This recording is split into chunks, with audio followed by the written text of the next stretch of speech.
Yego reka nongere mbasuze cyane kandi mbifurize kugubwa neza isashimwe kandi Imana ikomeze ibe mu mirimo itandukanye murimo murakora abakunzi ba Era TV show rimwe rero twongeye kugaruka muri breaking news ngira ngo rero nkuko twabyiyemeje ndetse tukanabibasezeranya tugomba kuba hafi tukamenya ibirimo birakorerwa muri Zambia kuri rwa rusengero rwa Chibolia.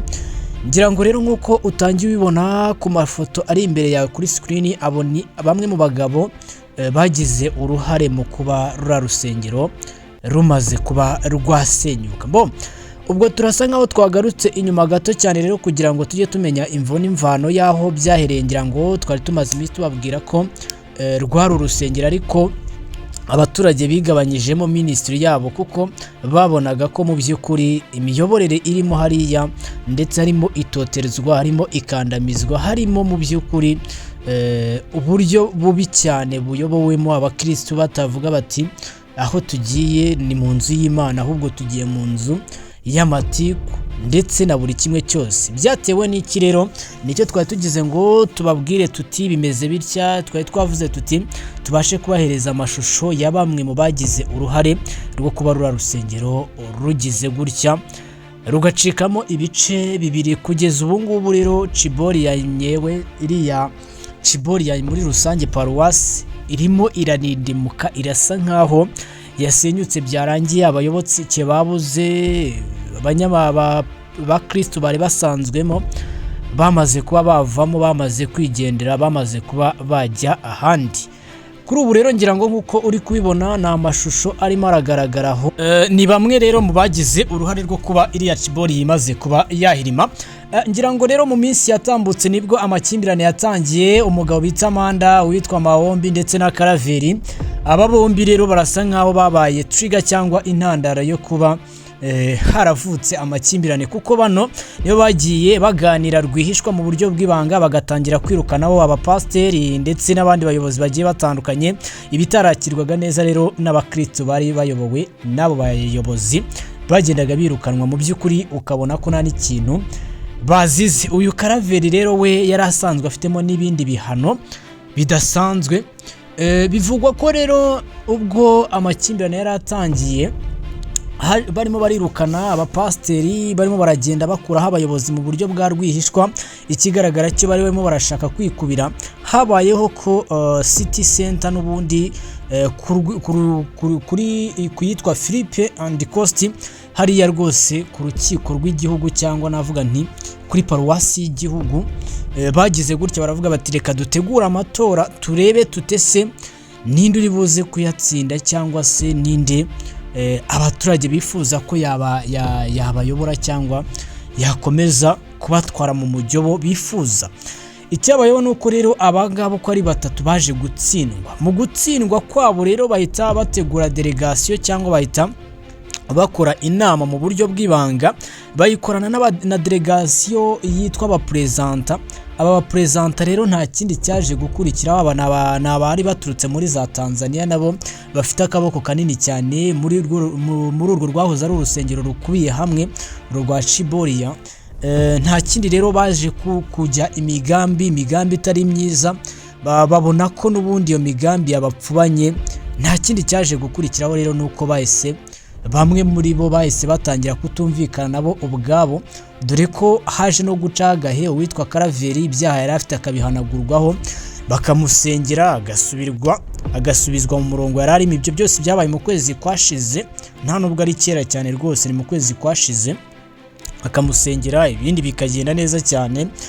Kuri ubu rero nta kindi cyaje kubaho. Karaveri yamaze kubona ko akozwe n'isoni ndetse n'uwo Mahombi Manda bose babona ko batsinzwe, kuyobora bitari buze gushoboka. Abaturage nabo bamaze kugenda, deja bari baramaze kugenda bavuga bati ntabwo twaguma muri zino ntambara za hato na hato, twaje kuruhura umutima, none turimo turagira dute, turimo turaza ahubwo tugasanga niho hari stress nyinshi. Bityo rero niho abaturage bahise bavuga bati reka twikorere ministry yacu tuyicemo kabiri, ababishaka bazaze, nibatanaza bazabireke, tuzabona abandi bayoboke hanze. Burya ngo ababiri Imana irabasanga kandi igenda ibazanira izindi ntumwa. Ngira ngo na ba Dawidi murabizi uburyo batangiriye ku nama nkeya bikarangira afite umukumbi wazo. kuri ubu rero niko byagenze. Nta kindi cyaje gukurikiraho rero uwitwa Karaveri ndetse n'aba bombi batangiye kwandika impapuro bagaragaza ko bari gusezera kuba bakuriye nabo ku rwego rw'igihugu bakuriye, bari gusezera kuri barimo barasezeye byararangiye, ariko baje kuvumburwa ko n'ubundi impamvu basezeye ari uko nta kundi kuntu byari bugende, bamaze gufatwa icyaha cyamaze kubajyaho deja, byamaze kuba byababaho nabi cyane rwose, kuko nta kindi kiri kugaragara nuko byamaze kumenyekana ko aribo barusenyuye cyangwa aribo barurindimbuye. Nahoze nganira n'uwo bashe kumereza no mafoto, arambwira ati bwana munyamakuru wa Ira TV Show rimwe rero ikintu kiriho hano ni uko uru rusengero rwo rwose rurimo ruragaragaza sinye zo kuba rugiye gukinga burundu. Ngira ngo kubadukurikiye mu kiganiro cyo ku munsi w'ejo, niba atari uwabanjirije w'ejo, nabashyiriyeho video bakoze ubukwe, kuko bivugwa ko abasigaye muri urwo rusengero ni babandi b'abanyamuryango b'abayobozi ba hafi, inshuti z'abayobozi za hafi zivuga ziti burya guhunga inshuti cyangwa kubana n'inshuti biragora nabyo niko tujya tuvuga muri runo rurimi rwacu, biragora cyane, bisaba ko ugira byinshi wigomwa freedom. Nabo rero banze kuba babatererana ngo babasige muri ibyo bo bonyine, baravuga bati katube twahitamo kugira dute kugumana nabo, ariko nabo bivuga ko bari bategereje ko buriya bukwe twaberetse buberamo naho ngo bahite bigendera, kuko benshi barimo baragenda bajya gusatira ya ministry nshyashya. Ikiriho rero repetition yabo ya rwa rusengero ya Chiboria yamaze kwangirika cyane, kugeza n'ubwo kuri ubu ngubu bivuga ko ngaho kugira ngo n'abandi bayoboke bashya bazemo bigoranye, kuko n'ubundi n'abandi n'abasanzwemo barimo baragenda bavamo. Ubwo rero niba barimo baravamo, nta kuntu umuturage mushya yazamo kandi n'uwahasanze arimo aragenda avuga ati ese ndasanga iki ngewe kirenze icyo wa wundi wari umaze imyaka myinshi hariya yahaboneraga. Nibyo rero byagiye bibaho gutyo, bivugwa ko abo ngabo ko ari batatu nari mvuze nikambagezeho uburyo bimeze. Intandaro yo kuba rusengero rusenyuwe niba ari abagabo rwose, ayo mafoto muri kureba rwose ari gusirayidinga aho ngaho, niko byagenze. Benshi rero twibazaga tutese ubundi imvo n'imvano yabyo ni iyihe. Aba nibo twavuga tuti nibo foundation y'amakimbirane muri uriya muryango w'urusengero. Uko rero ni gutyo bimeze, iyo niyo source yo kuba aya makimbirane yose yarageze n'aha ngaha. Byagerageje, abayobozi bakuru bagerageje kubizamo, ariko birinda biranga neza, birananirana. N'ubundi baraje basanze bano uko ari batatu nababwiraga baramaze kwandika impapuro zisezera.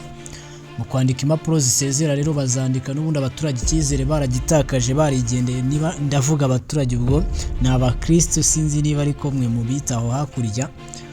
Abayoboke baramaze gutakaza icyizere, baranamaze gufata imyanzuro yabo, baravuga bati reka twigendere twigumure. Kuri ubu rero ngira ngo urujya n'uruza rw'abaturage baturiye muri aho hafi, n'ubundi muri iriya centre barimo baragana rura rusengero. Sinzi rero niba ariko navuga gutyo, ngaye nguko ni gutyo ibintu byagenzemo.